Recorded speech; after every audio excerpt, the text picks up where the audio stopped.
Hey guys, how's it going?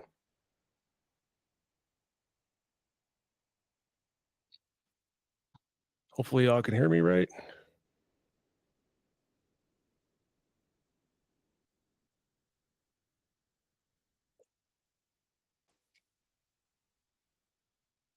I'm assuming everything's going okay.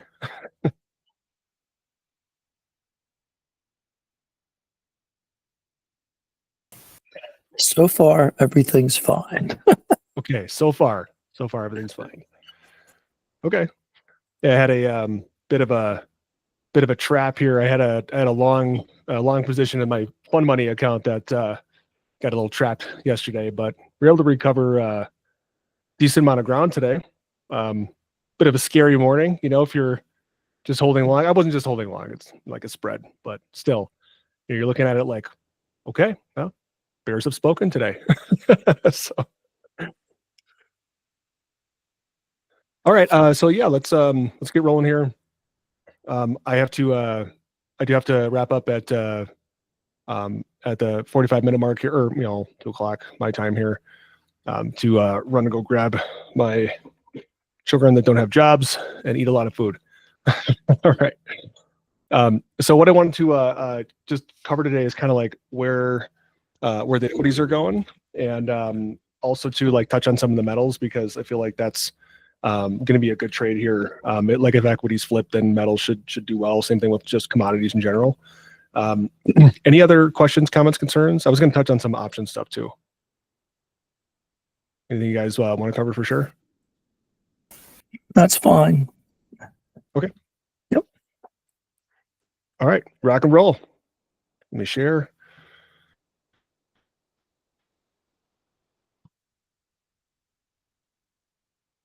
All right, cool. So you guys should be seeing my trading view here. Let me clear out some of the stuff from last time. But basically, what I'm showing here is just the overall picture. I wanted to at least just show kind of where I'm thinking that we might see this head. Now this is like a standard sort of a regular sort of pattern here. I think I've been showing it with the Bitcoin chart. But what's been actually pretty interesting is that if we zoom in here,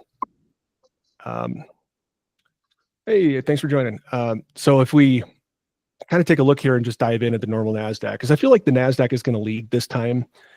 There's been a lot of so like for example, if we look at the Dow, and this is actually probably better if I pull up the other chart, doing this a little bit more accurate here. So if you're looking at stuff like the Dow hasn't moved an inch, right? And same thing with small caps. So it's been kind of, it just seems like there's been some distribution up here, and they haven't really moved it yet. But we are seeing, decent amount of selling with, Nasdaq, and also, the S&P, but not so much the S&P. And that's also kind of why I feel like there's not a lot of response yet from the VIX. It's just because if we're looking at like the S&P, and if you look at it from a far out lens here, it really hasn't moved much at all, but it's still significant. So if you're looking at this from just a perspective of like why isn't the VIX really jumping very much? It's, in my opinion, it's just because it's really based on SPX, and SPX hasn't really moved all that much. And but the Nasdaq has moved a lot. Today was almost 2% down, and we recovered probably almost 2/3 of that. But once that's kind of subsiding here, I'm kind of thinking that some people are like some bulls are thinking that we might see some sort of like a ending diagonal move here, where I don't think we've had like bottom quite yet. But this is, I'd say, probably the bullish scenario for like the S&P, where it would sort of finish up this this sort of corrective leg here. Now, if we measure this, sorry, 1 second, let me measure this. If you measure this out, typically, if it is like an irregular, you will see, like 1.382 is the absolute maximum. I don't think we're going to get quite there yet. We're starting to see some other data here that's rolling in. So, everything kind of changed with the jobs data, right? And after that's been changed, or like after that's, kind of like taking the luster off of a, seemingly awesome, summer or whatever for growth. That's kind of where I'm thinking that this is not really gonna elevate much more. If anything, we might see some sort of like head and shoulders pattern. So let me zoom in here and kind of show you that. So what I'm thinking just overall here is, we did see a rejection here at this longer term level. And we did see it on some, decently higher volume because we had seen some declining volume in the past couple of days before that, and also we saw some decline here with we saw some decline before with a lot of the individual sectors and the stocks that comprise the sectors. So even though we did see a little bit of buying today, we saw a lot of buying, but that was really, in my opinion, I think it was to kind of rescue the longs that were picked up yesterday. So I can show that a little bit more here in a second.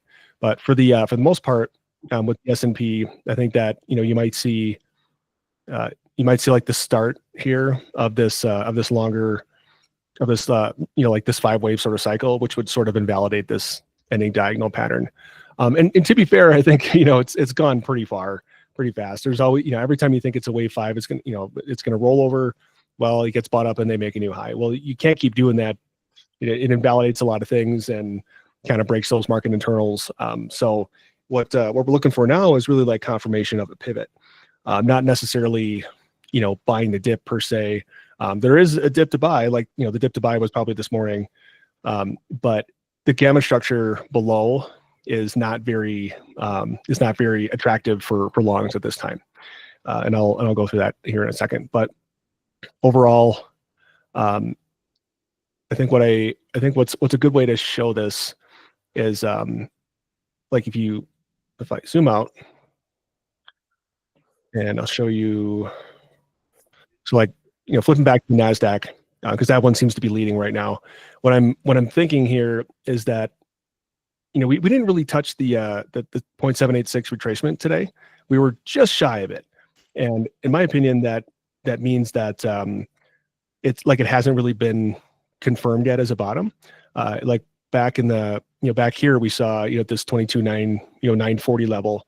That was back when we saw a lot of other support that had developed. So they really haven't tested that. It's really more about like testing this 22.9 945 level. So that's kind of why I'm thinking that if we drill a little bit deeper, so if I pull up like QQQ here and I pull up some of the options gamma and stuff, this is what I was talking about in the discussion channel today. So let me clear out some of this fib stuff here. So this is kind of what I'm thinking after just talking to a couple people I know today, and also just chit-chatting around with other people that do charting and stuff. What I'm thinking here is that this 0.382, this is just a retracement here for this wave 3. And this morning when I was doing some of this, so like I guess what I'm saying is in theory here this should be the top of a wave 4 of this larger wave 3. And why I'm thinking it's a wave 3 here is because longer term. Wait, where was it? It's a little bit tough to do the wave counts here, just because we had such a sloppy sort of thing. I wish I had it saved because whatever it was aligning right with this morning. So let me look at this. Sorry guys, one second. I want to make sure I get this right. Yeah, it was like right on the yeah, something like that. Okay, here we go. It seems a little bit better. It was right around here. And this 2.618 extension of this move, I mean, it's definitely a wave 3, but that's also a typical stopping point for a wave 3. But as I said before here, we still got this little like 15-point gap here with the Nasdaq that hasn't really been tested.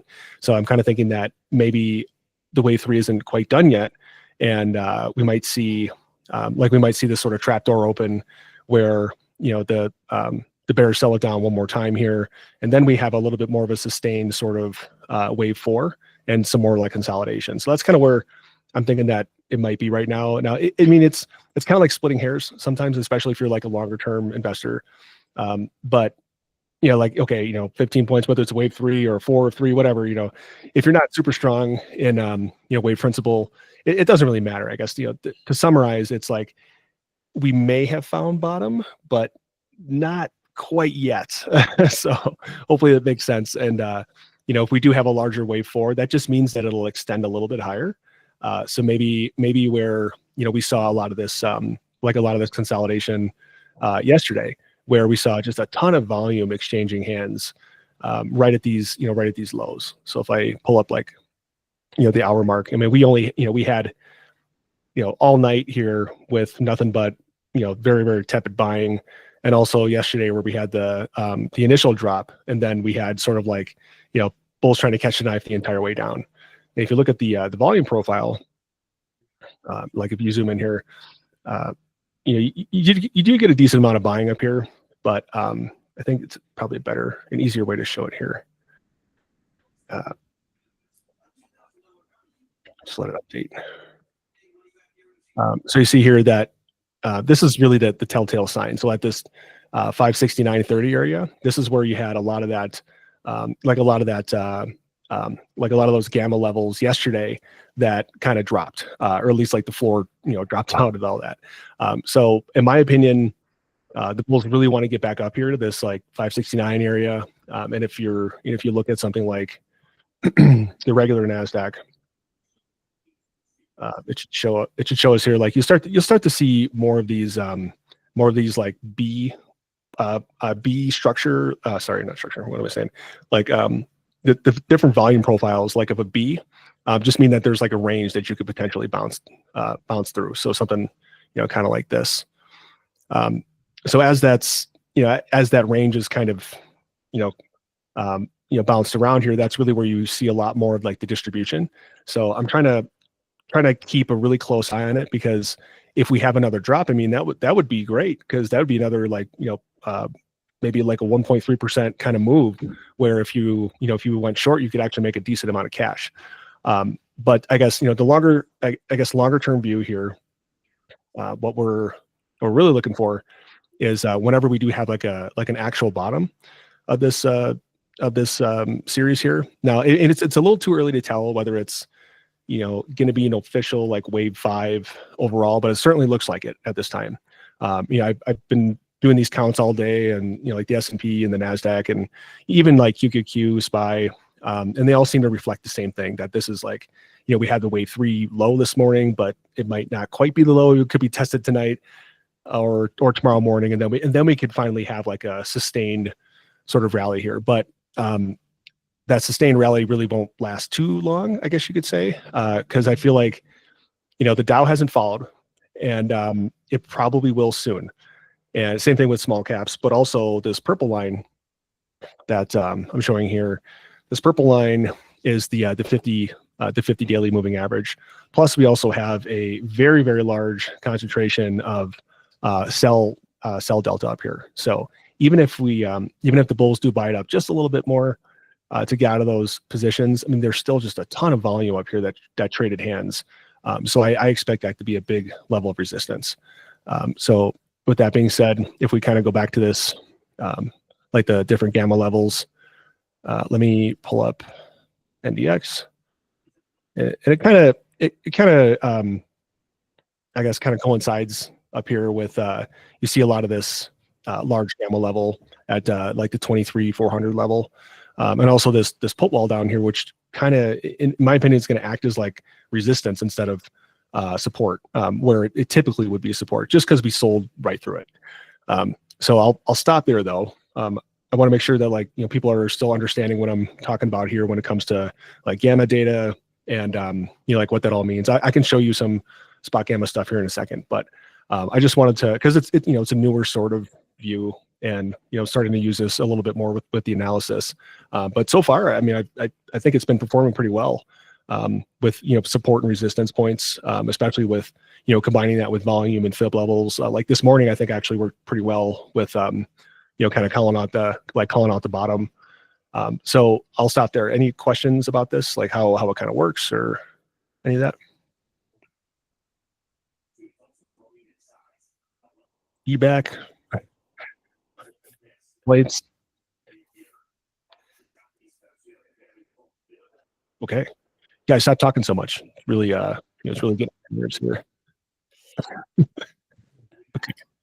Oh, Gaines, quick question.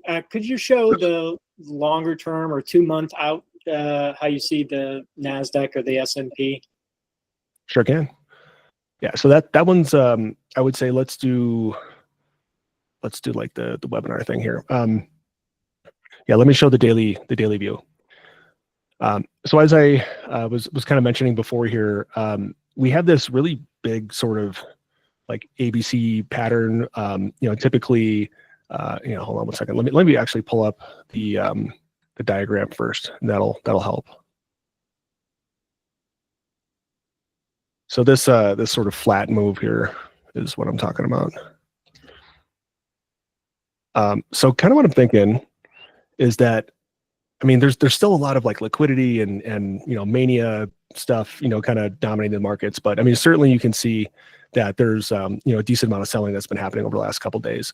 It's been pretty intense. Like if you're looking at the if you're looking at the hourly volume, like we're oversold, but also it can be a little sensitive just because like how excuse me, like it can be a little sensitive just because we haven't really had a lot of volatility lately. But what I'm thinking here is that this sort of irregular flat is like the structure that is gonna materialize, and I also think that it's gonna give us like a lower low from what we had in April. But that lower low I think is gonna hold, and we should do some sort of like excessive megaphone pattern sort of thing here. Like you can kind of see how this was pretty close. I mean, I don't really like megaphone patterns. I think it's kind of like you're just drawing trend lines and they don't really perform very well, but on occasion they do. And I just wanted to, be kind of respect that when looking at a longer term view. Now, I think that this is like a larger sort of wave 4, and if you back up here, you can make the argument that this is, depending on your wave counts and stuff here, that this is more of like here's your sort of 5 wave up here. And then after you had that big sell off in April, then you had this, liquidity fueled sort of, crazy party, which gave us like another high. Now this last move up here, you could also say that this is, that you could also make this a pretty clear, 5 wave with an extended like 5th wave here. And that's not necessarily, irrelevant, but that sort of changes the calculus a little bit where, and you really, you confirm these things in hindsight, of course, but so you kind of have to try to forecast it out. But longer term, even if it's not like a 5 wave down, but that is what I'm looking for, you still would see some sort of like ABC like this, where you might see a really big bounce on, on some support. I mean, you can see that there's a ton of volume up here, or sorry, like a ton of volume at this like mid-level here. But that's also including like, some of the stuff on the way up. So I think a more accurate representation is probably more of, once we started selling. Because if you guys remember, we didn't really have a lot of time to accumulate down here, or like not we, but like the big players. So in my opinion, like these guys got to be running out of inventory. We sat up here for months now, and there really wasn't much in the in the way of back and forth. So there really wasn't a lot of like reaccumulation.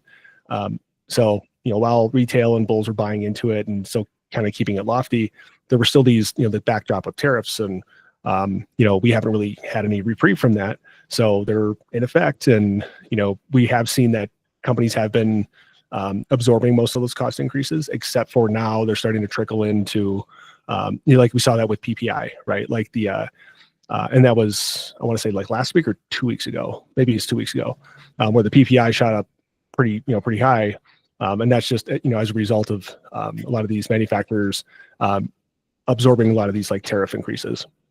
So I guess the long story short here is that there is this potential, and this would be a real short sort of thing, probably the next couple weeks or something.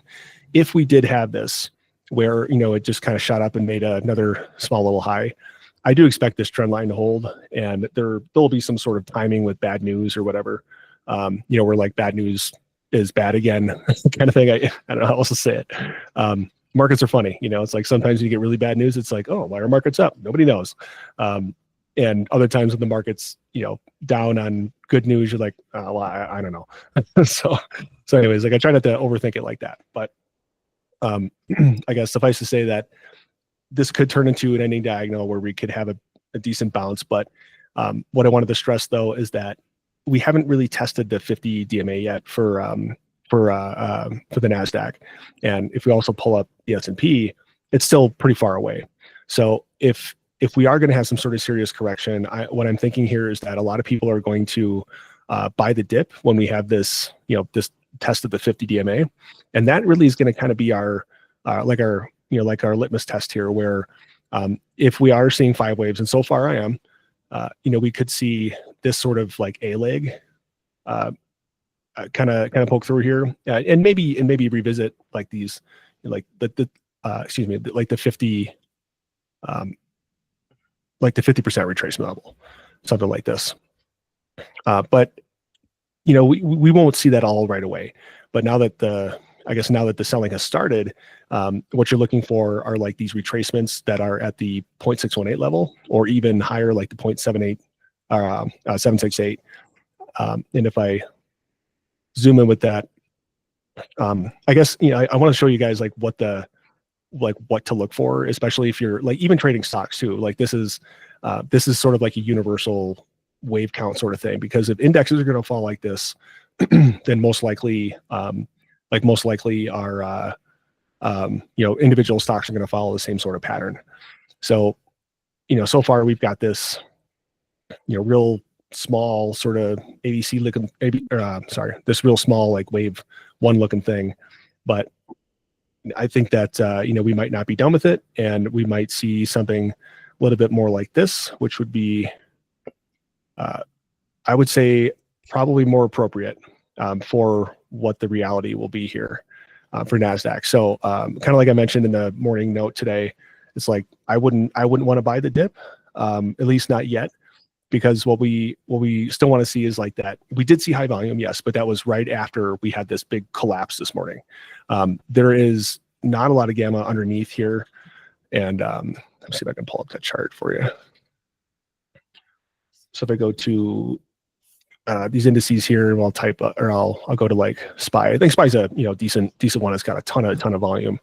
But if you're looking at these like strike concentrations, there's just not a lot of gamma. And today there was a lot of call gamma that was bought for like an 829 strike. So 829 expiration. So what I'm thinking here is that I think that we might have maybe a day or two more, maybe the end of the week, we can find some sort of bottom for this first wave, and then find some support. And then maybe next week we have some buying that'll take us back to where we have a little bit more volume. But what I'm looking for here is, and this actually kind of aligns pretty well. What I'm looking for is once this wave 2 hits, that's where you can add more shorts in size. And that's where I'm thinking that if we are going to have a wave 3 or a C leg, it will likely come in this sort of or the price will likely stop in or around either the 0.5. So if it rejects at 0.5, you can see like an ABC. But if it retraces a little bit higher, it's not a guarantee that it's going to be a an ABC down. So we might even see a bit of a retrace higher, which seems more likely because this is now a pretty solid head and shoulders pattern in the making. So I'll stop there. Does that kind of make sense, or at least does it resonate? Okay, great. Thank you. Yeah, no problem. And kind of like I mentioned earlier today with like the in the discussion channel. So just to take a look at VIX, because I do want to touch on this. So the VIX is a little strange. We've been talking about this where it works off the next contract month, and it also is really based on like the derivatives of SPX. So like if the forward contract is in contango, you're going to see lower UVIX, which is the frustrating part. However, that's just, in my opinion, that's because VIX hasn't moved a whole lot in the last, the last couple of days. It has, you've seen a little bit of price appreciation for UVIX, but what I think is gonna be the big kicker is if you do see, let's say, a little bit more selling, you'll probably head back up here, and then UVIX will likely catch a bid for that. But then if we see this wave 2, then you'll see a spike again. Oops. So hopefully that kind of makes sense here.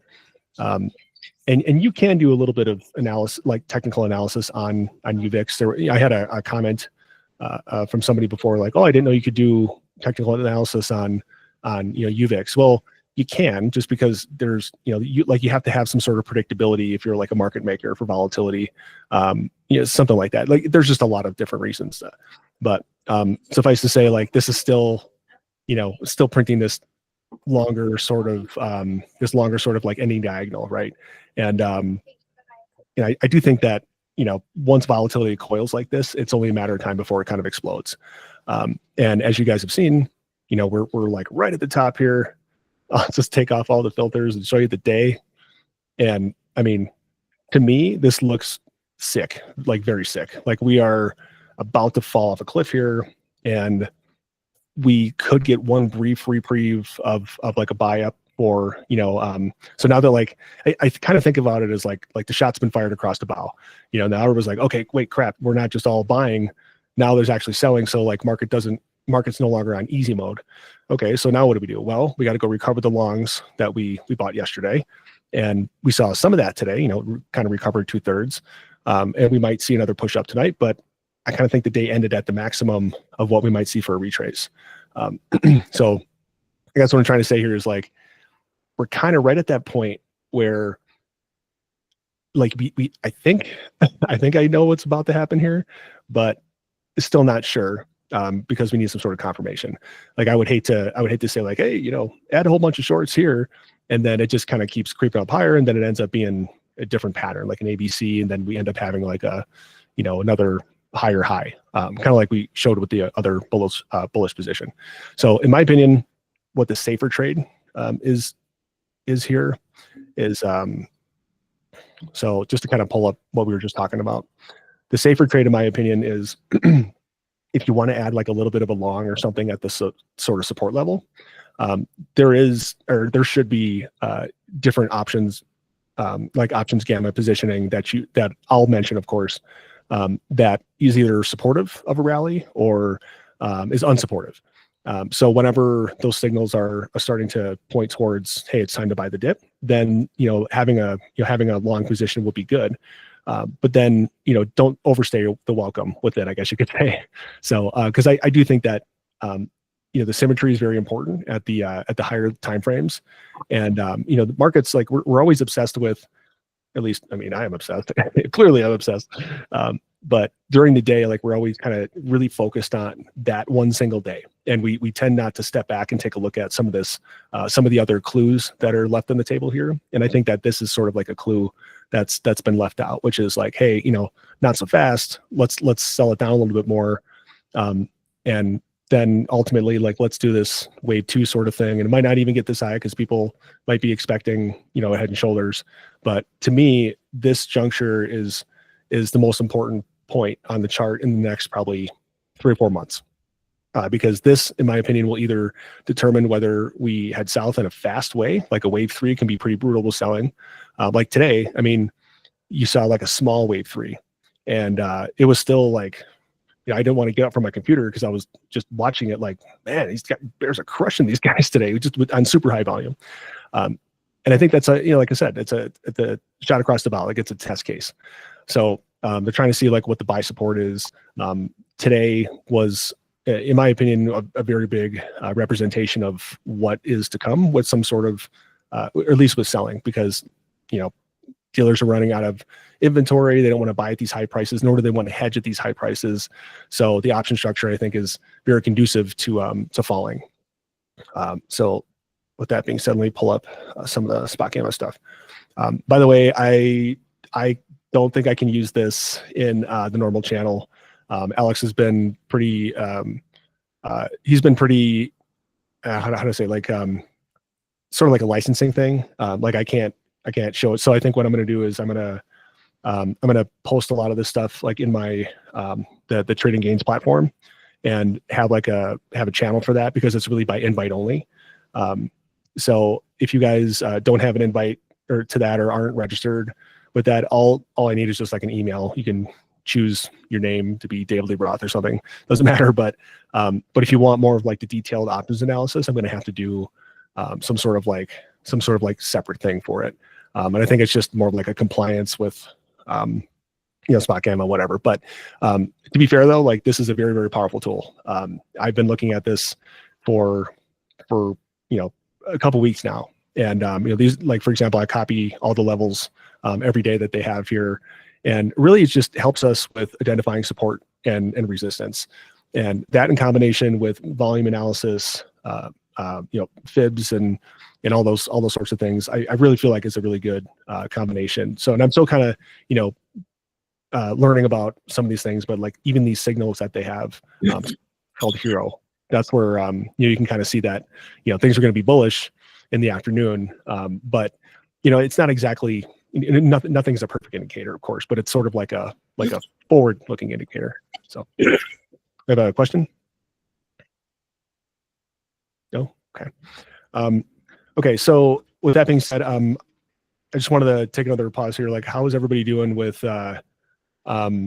understanding like positions? And like, as I've taken out like a gold position today, and I was just about ready to cover metals. But so other than that, like indexes, any questions about like how this data is being used? What can you do? That kind of thing. I've been also trying to like, for example, the morning update. Here, let me pull it up. So like the morning update here. All right, let me get the right one in here.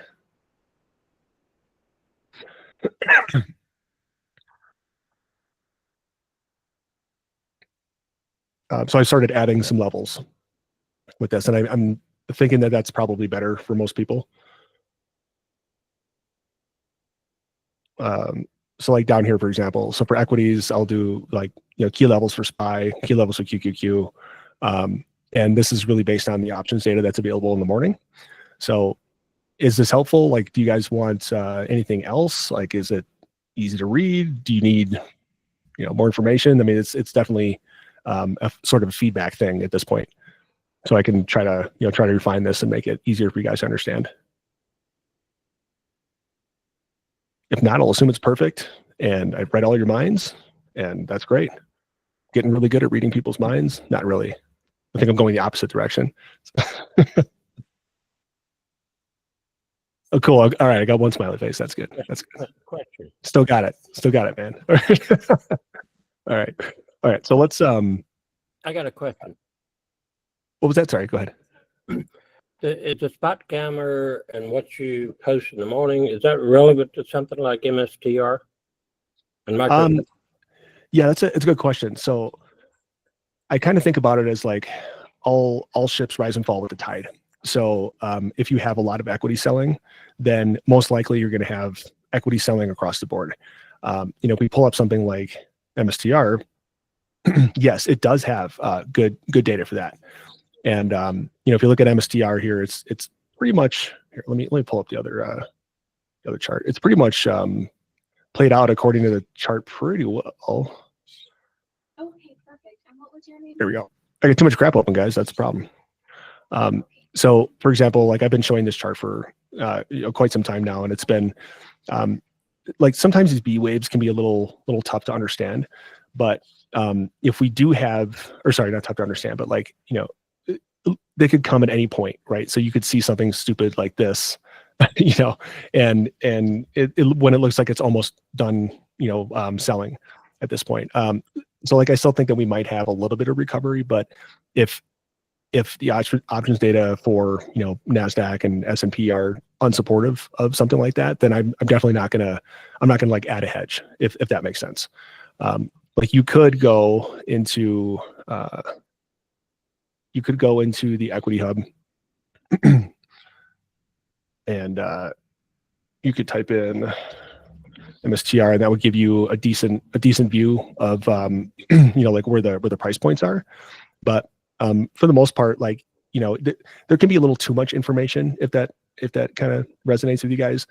Where I kind of like to keep it simple. Where again, if equities are falling, most likely the other tickers are going to fall. But sometimes you do have those confusing situations where, like, for example, Tesla is still up when, let's say, Nvidia is down 5%, or like there could be some sort of options flows that are keeping it propped up. Now, when you look at this, just as like a short-term sort of view here, the last close that we had is at, like, just using MSTR as an example. We had a lot of it's kind of like it might accelerate lower because we do have a high volatility point, which is just where there's not a lot of gamma data for it. But we do have like a decent amount here at let's say support, so 330. If we look at the chart, we did see, hey, what do you know, 330. That ends up being pretty much right where that gamma level is. Now, that might have been something that came in, like, you'd have to look at some of this data down here, like you have to filter out and see what are the size of the options bets, when do they come in, when are the expirations, because it might be something simple where it's only it's like a weekly option and somebody just threw in a $50 million sort of trade on it, so it's probably going to be bullish for a week. Like that's the sort of thing that I would use this equity hub for, if you're looking at a very specific stock. Now, one thing I haven't quite gotten to yet with learning about like how to use this here is that like how to interpret more of these levels and then factor them in to the overall analysis. But what I'm really thinking of, though, is anytime there's like a big spike, big sort of gamma level, that's really where you're going to get volatility or support, at least for like a single stock. So, and also too, they have some of these little metrics up here, like your options impact. So I mean, clearly we can see at that 330 level, we got a bounce. So that's that would have been so like a 15-point bounce today. So that would have been nice. But also, like, weaving in more of the technical analysis, you can still see that, okay, well, it's still got some, still got a lot more ways to go if it's going to recover.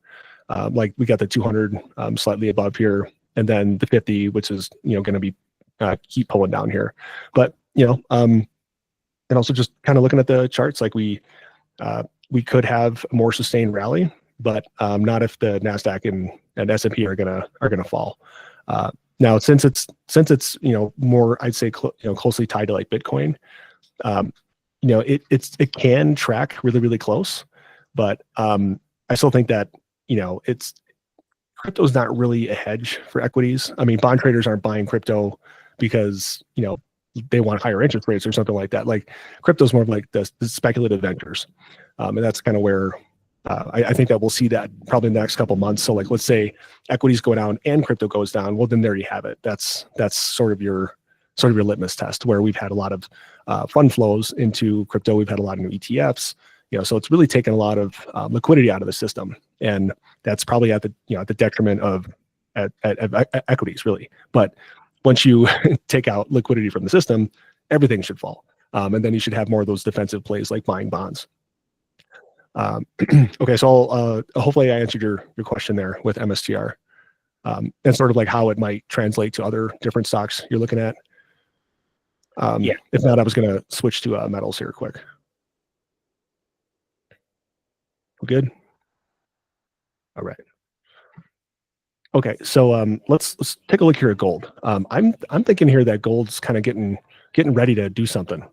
I know, probably sounds stupid. It's going to do something. Yes, it will do something. You got to laugh at your own jokes, I guess, or else you just look like a fool. Well, it could be said for the same argument. All right, so let's. So we saw this sort of like this triangle pattern is more than likely a continuation pattern. When you're looking at the wave counts here, like I can see a small 5 sub here, so on and so forth, like as a wave 3 up. And typically metals will extend their 5th wave. Same thing with commodities, 4x, but equities will have more of like a extended 3rd wave.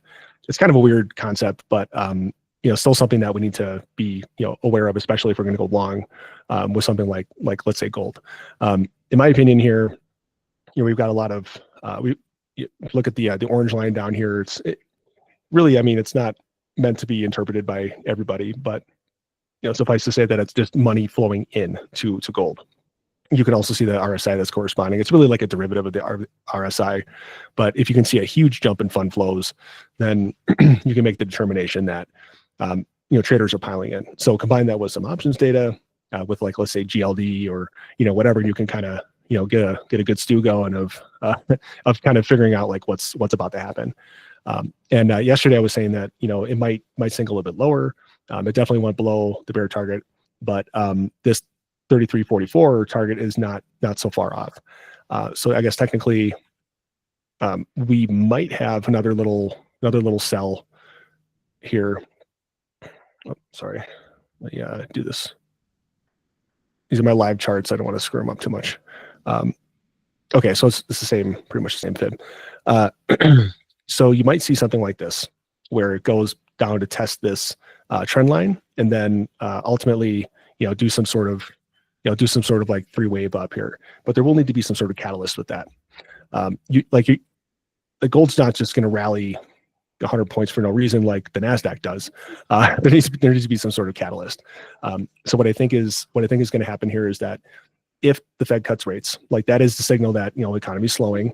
The rates being held flat, that's essentially saying we still think the economy is strong enough where we need to keep the foot on the brake. So then once they start lowering rates, that's when you start to get those depression in prices. But I think this time's a little bit different, where people are going to be looking for an inflation hedge, because U.S. bonds are not it. U.S. bonds are, in my opinion, they're, I've probably said it 1,000 times today, I'm sorry, but U.S. bonds, especially TIPS bonds, the data is not as accurate as, there's at least some funny business going on with the data. And the U.S. data system here is supposed to be world's best, right? Or top quality. So I think what people are going to interpret that as is like, okay, rates are going down. Cool, great. It's gonna be, they're gonna try to stimulate the housing market with having better 30-year mortgage rates. I can tell you from personal experience, the housing market sucks right now. Our house is priced to sell, and we haven't even gotten like a single showing in like 3 weeks. And it looks nice too. My wife does a great job of cleaning it and all the other stuff. But I guess to kind of like summarize it here, what I'm trying to convey is that metals are a good like inflation hedge, and if you're going to try to pile into something like TLT, like you'll get a dividend, that kind of thing, but I just don't think it's going to be a longer term sort of play. I think that lower rates are going to signal that there's less return for holding more risk, and I think that it's going to drive up short term yields.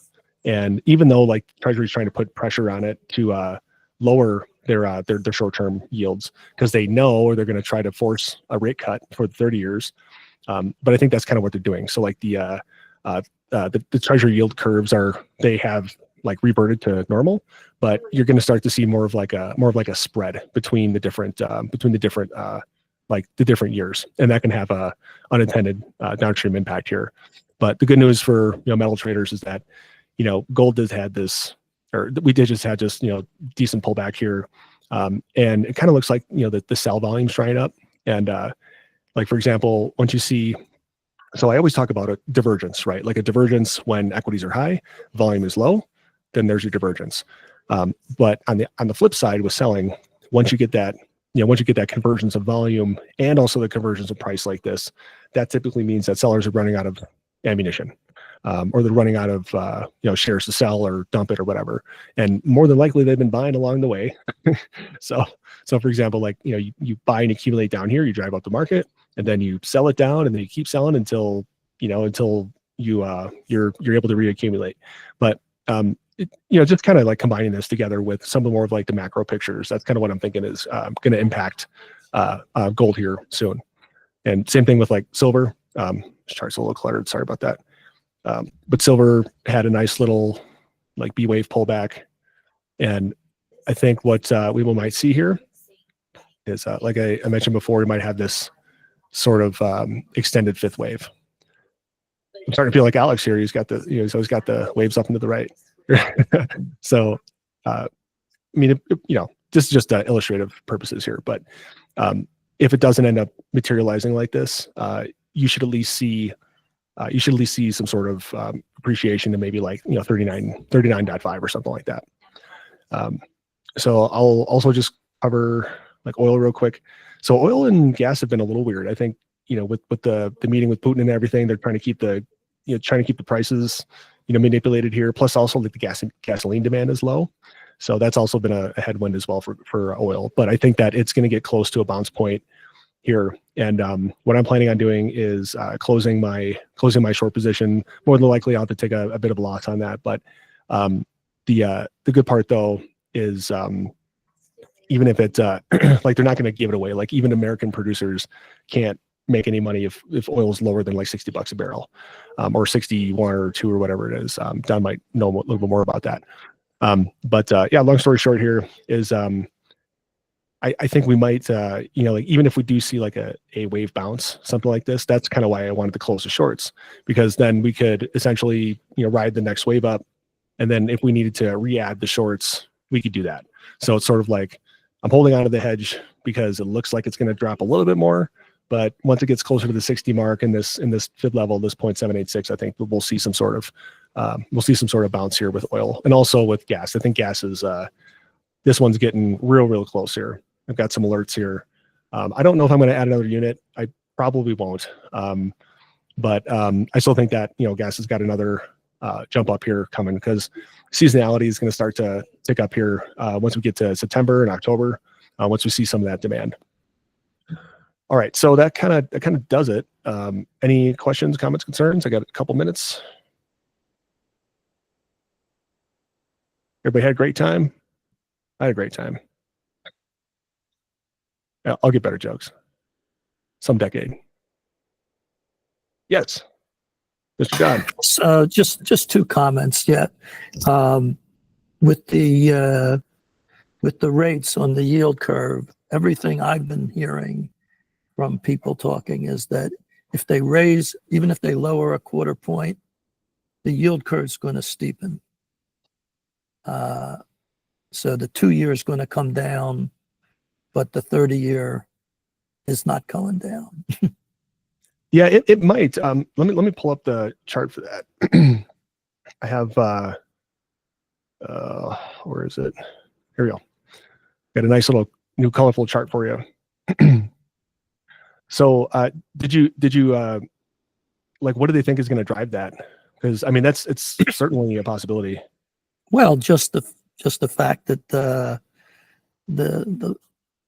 bond market is just seeing the inflation out there, and they're just not buying the reason for the rate cut. Yeah, I agree, and I also think too that the Treasury is depressing the yields artificially right now, at least like the short-term yields, because they have all this debt they need to refinance. So they're doing these swaps and buybacks and whatever, like the quantitative easing and stuff has pretty much stopped as of like last month. There was an article I think I posted in discussion about it, but basically what we're saying is like we're starting to see those deltas here, and I think if you want to search and if you're a member of IC or Alex's IC, there's Fred Frog had something that you might want to search about yield curve spreads, and being a pretty reliable indicator of like recession, or like everybody talks about the yield curve inversion, but the yield curve inverted for quite some time and it didn't really happen. But I still feel like that was largely driven by liquidity. So long story short here, I think that I think you're right, Don. Like I think the spreads are gonna determine here, at least short term, the next probably probably year. There's going to be a lot of funny business going on with what the Treasury is doing and also what the Fed is doing, especially if the Fed they just put a monkey in there who's going to just lower rates and do whatever and just destroy the independence. Then there's going to be a lot less trust in the financial system. I think a lot of foreign buying is going to dry up, and they're going to switch to something a little bit more reliable or like universally accepted, like let's say gold, Gold. for example. Yeah, right. Mhm. Right. Okay, cool. Well, I do have to wrap up here, guys, but if you have any questions, please please put them into the discussion. I'm happy to answer all that stuff for you. And yeah, hopefully you guys are able to make some money here. I think that we might actually get some good volatility, and maybe I'll be able to get rid of these stupid shorts. Sunday soon. All right, guys. Thanks a lot. Appreciate it. You have a good night. You too. Yeah.